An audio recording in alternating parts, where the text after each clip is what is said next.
ಜಾಸ್ತಿ ಪ್ರದೀಪ್ಗೆ ಅಂತಾರೆ. ಈ ಸ್ಪೀಡ್ ಇಲ್ಲಿವರೆಗೂ ಕರ್ಕೊಂಡ್ ಬಂದಿರೋದು ನಾನು ಹೆಂಗ್ ಮರೀಲಿ ಹೇಳಿ.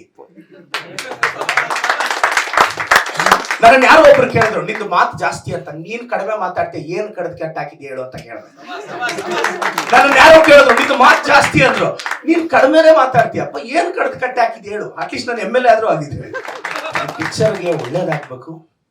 ನಾನು ಹೇಳೋದು ಜಸ್ಟ್ ಪಾಸ್ ಕರ್ನಾಟಕದ ಎಲ್ಲಾ ಆವರೇಜ್ ಹುಡುಗರಿಗೂ ಹೇಳ್ತೀನಿ.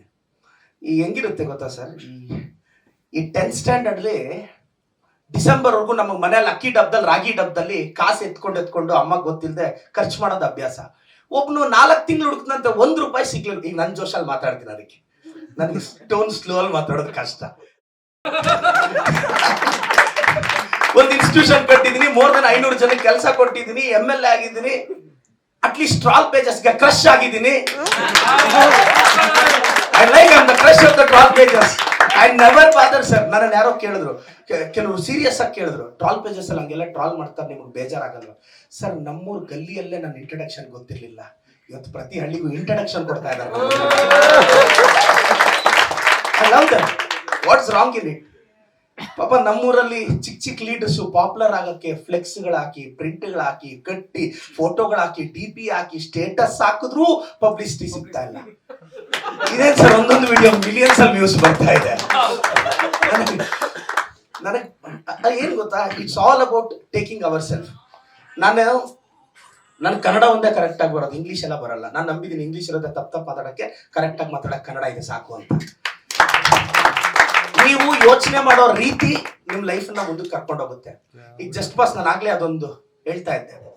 ಅಮ್ಮ ನಾವು ಕೇಳದಂತೆ, ಅಮ್ಮ 4 ತಿಂಗಳಿಂದ ದುಡ್ಡು ಹುಡುಕ್ತಾ ಇದ್ದೀನಿ, ಯಾವ ಡಬ್ಬದಲ್ಲೂ ₹1 ಸಿಗ್ಲಿಲ್ಲ. ಮನೇಲಿ ನೀನ್ ಎಲ್ಲಿ ಬಚ್ಚಿಡ್ತೀಯ ಅಂದ್ರೆ, ಮನೇಲಿ ನೀನ್ ಕರೆಕ್ಟ್ ಆಗಿ ನೋಡಿದಿರೋ ವಸ್ತು ಅಂದ್ರೆ ಅದು ಟೆಕ್ಸ್ಟ್ ಬುಕ್ಸ್ ಮಗ, ಅಲ್ಲಿ ಇಡ್ತಿದ್ದೆ. ಅಪ್ಪಿ ತಪ್ಪಿ ನಿಮ್ಮಮ್ಮ ಒಂದು ₹500,000 ಮ್ಯಾಥ್ಸ್ ಫಿಸಿಕ್ಸ್ ಟೆಕ್ಸ್ಟ್ ಬುಕ್ ಅಲ್ಲಿ ಇಟ್ರೆ ಸೇಫ್. ಅದು IT ಅವರು ರೈಡ್ ಮಾಡಲ್ಲ, ಅವ್ರು ಕೂಡ ಆ ಸಬ್ಜೆಕ್ಟ್ ಸ್ಟಫ್ ಸೇಫ್. ಈಗಲೇ IT ಅವ್ರು ತಪ್ಪಾಗಿ ತಿಳಿಬೇಡಿ ಸರ್. ಮತ್ತೆ ಟ್ರಾಲ್ ಪೇಜಸ್ ಏನೇನ್ ಆಗ್ತಾರ, ನಾಳೆ ನಾನೇ ಹೋಗಿ ನೋಡ್ಕೊಂತೀನಿ ಏನೇನ್ ಬಂದಿರುತ್ತೆ ಅಂತ. ಬಟ್ ಜಸ್ಟ್ ಪಾಸ್ ಹುಡುಗರು ಮತ್ತೆ ಈ ಕಾಲೇಜ್ವರೆಗೂ PUC ವರ್ಗೂ ಮೈಂಡ್ ಸೆಟ್ ಒಂಥರ ಇರುತ್ತೆ. ಒಂದು 5-6 ಅಸಂಪ್ಷನ್ಸ್ ಇರುತ್ತೆ ನಮ್ ಜಸ್ಟ್ ಪಾಸ್ ಹುಡುಗರದು. ನಾನು ಜಸ್ಟ್ ಪಾಸ್. ನಾನ್ ಮನ್ಸ್ ಮಾಡಿದ್ರೆ ದುಡ್ಡು ಎಷ್ಟು ಬೇಕಾದ್ರೂ ಸಂಪಾದಿಸ್ತೀನಿ, ದೇವರಣಿಗೂ ಆಗಲ್ಲ. ಇನ್ನೊಂದು ಏಜ್ ಬಂದಾಗ ನಾನ್ ಮನ್ಸ್ ಮಾಡಿದ್ರೆ ಹುಡುಗರು ಹೇಳೋದು, ಎಂತ ಹುಡುಗಿ ಬೇಕಾದ್ರೂ ಕ್ಯೂ ಅಲ್ಲಿ ನಿಂತ್ಕೊಂಡು ಮದುವೆ ಆಗ್ತಾಳೆ. ನೀನು ಕ್ಯೂ ಅಲ್ಲಿ ನಿಂತ್ಕೊಂಡ್ರು ಹುಡುಗಿನ ಕೊಡಲ್ಲ, ಮದುವೆ ವಯಸ್ಸಿಗೆ ಬಾ, ನಿನ್ನ ಆಧಾರ್ ಕಾರ್ಡ್ ಕೊಡು, ಯಾರು ಮದುವೆನೇ ಆಗಲ್ಲ ನಿನ್ನ. ನಾನ್ ಹೇಳೋದು, ಈ ಪ್ರಪಂಚದಲ್ಲಿ ಯಾರಾದ್ರೂ ನಿಮ್ಮ ಆಧಾರ್ ಕಾರ್ಡ್ ಕೊಟ್ಟ ಮೇಲೂ ಆ ಹುಡುಗಿ ಒಪ್ಕೊಂಡ್ರೆ ನೀನ್ ಗ್ರೇಟ್. ಆಧಾರ್ ಕಾರ್ಡ್ ನೋಡಿ ಯಾವ ಹುಡುಗಿ ಯಾವ ಹುಡುಗನ್ನು ಒಪ್ಪಲ್ಲ. ಆಧಾರ್ ಕಾರ್ಡ್ ಅಲ್ಲಿ ತುಂಬಾ ಚೆನ್ನಾಗಿ ಕಾಣಿಸ್ತೀವಿ, ಅಪ್ಡೇಟ್ ಆಗಿದ್ರೆ ನನಗೆ ಗೊತ್ತಿಲ್ಲ ಅದು. ಈ ಅಸಂಪ್ಷನ್ಸ್ ಇಂದ ಆಚೆ ಬಂದು ಬೆಂಗಳೂರಿಗೆ ಬರ್ತೀವಿ. ಸರ್ ನೀವು ಗೆದ್ದೆ ಗೆಲ್ತೀರಾ, ನಿಮ್ ಟೀಮು ಧೈರ್ಯವಾಗಿರಿ. ಬೆಂಗಳೂರಿಗೆ ನನ್ನ ಯಾರೋ ಕೇಳಿದ್ರು, ಬೆಂಗಳೂರಿಗೆ ನಾವು ಸೋಲಕ್ ಬಂದವರು, ನಮಗ್ ಗೆಲುವೇನಿದ್ರು ಕಾಂಪ್ಲಿಮೆಂಟ್ರಿ. ಸೋತ್ವಾ ನಮಗೆ ಅದೇ ಫುಟ್ಬಾತ್ ಅಲ್ಲಿ ಚಿತ್ರಾನ್ನ ಇಡ್ಲಿ ಸಾಂಬಾರು ತಿಂದು ಜೀವನ ನಡೆಸೋದು ನಮಗೆ ಗೊತ್ತಿದೆ, ಸಾಕು ಅಷ್ಟೇ. ನಾನು ಮೊನ್ನೆ BMW X7 ತಗೊಂಡೆ, ಒಂದೇ ಮೆಸೇಜ್ ಮಾಡಿದೆ, I am able to get my BMW X7 because I am able to forget my ex ಅಂತ. I am able to forget my ex ಅಂತ. ಯಾಕೆಂದ್ರೆ ಒಂದೊಂದು ಹಂತದವರೆಗೂ. ಬಟ್ ಜಸ್ಟ್ ಪಾಸ್ ಹುಡುಗರು ಲೈಫಲ್ಲಿ ಗೆಲ್ಬೇಕು ಅಂದ್ರೆ ಏನ್ ಮಾಡ್ಬೇಕು ಗೊತ್ತಾ? ನಾಳೆ ಅಕಾಡೆಮಿಕಲಿ ಪ್ರೂವ್ ಮಾಡ್ಲಿಲ್ವಾ, 10th PUC degree master degree prove ಮಾಡಕ್ ಆಗ್ಲಿಲ್ವಾ, ಲೈಫಲ್ಲಿ ಬಂದಾಗ ಒಂದು 5-6 ವರ್ಷ ಕೆರಿಯರ್ ಮೇಲೆ ಕಾನ್ಸಂಟ್ರೇಟ್ ಮಾಡಿ. ನಾಳೆ ನೀನ್ ದೇವಸ್ಥಾನಕ್ಕೆ ಹೋದಾಗ ಅಲ್ಲೆಲ್ಲೋ ನಿನ್ ಲೈಫಲ್ಲಿ ಇಷ್ಟಪಟ್ಟಿರೋ ಹುಡುಗಿ ಇವ್ನ ಮಿಸ್ ಆದೆ ಅಂತ ಅನ್ಕೊಳ್ದೇ ಇದ್ರು ಪರವಾಗಿಲ್ಲ, ಇವ್ನ ಕಟ್ಕೊಂಡಿದ್ರೆ ಹಾಳಾಗ್ತಿದ್ದ ಮಾತ್ರ ಅನ್ಕೋಬಾರ್ದು. ಹಂಗ್ ಬದುಕ್ಬಿಟ್ರು ಸಾಕು ಲೈಫ್ ಸೇರಿ. ಒಂದು 5-6 ವರ್ಷ ಫೋಕಸ್ ಬೇಕು, ಆದ್ರೆ ಆಗಲ್ವೇ? ಐ ಲವ್ ಯು ಅಂತಾರೆ, I love you life first you last ಅಂತ ಗೊತ್ತಿಲ್ವೇ? Meet only me first to last. ನಾವ್ ಇನ್ನೊಬ್ಬರನ್ನ ಪ್ರೀತಿಸೋದು ಅವ್ರು ನಮ್ ಲೈಫಲ್ಲಿ ಇದ್ರೆ ನಾವು ಚೆನ್ನಾಗಿರ್ತೀವಿ ಅಂತ, ಅವ್ರು ಚೆನ್ನಾಗಿರ್ಲಿ ಅಂತಲ್ಲ. ಒಬ್ಬ ಹುಡುಗಿನ ಒಬ್ಬ ಹುಡುಗ ಅವಳು ಚೆನ್ನಾಗಿರ್ಲಿ ಅಂತಾನೆ ಪ್ರೀತಿಸಿದ್ರೆ ಅವ್ರ ಮನೇಲಿ ಒಳ್ಳೆ ಹುಡುಗ ನೋಡಿದಾಗ ಆಲ್ ದಿ ಬೆಸ್ಟ್ ಚಿನ್ನ ಅಂತ ಕಳಿಸ್ಬಿಡ್ಬೇಕು. ಕಳಿಸ್ತಾರೇನು?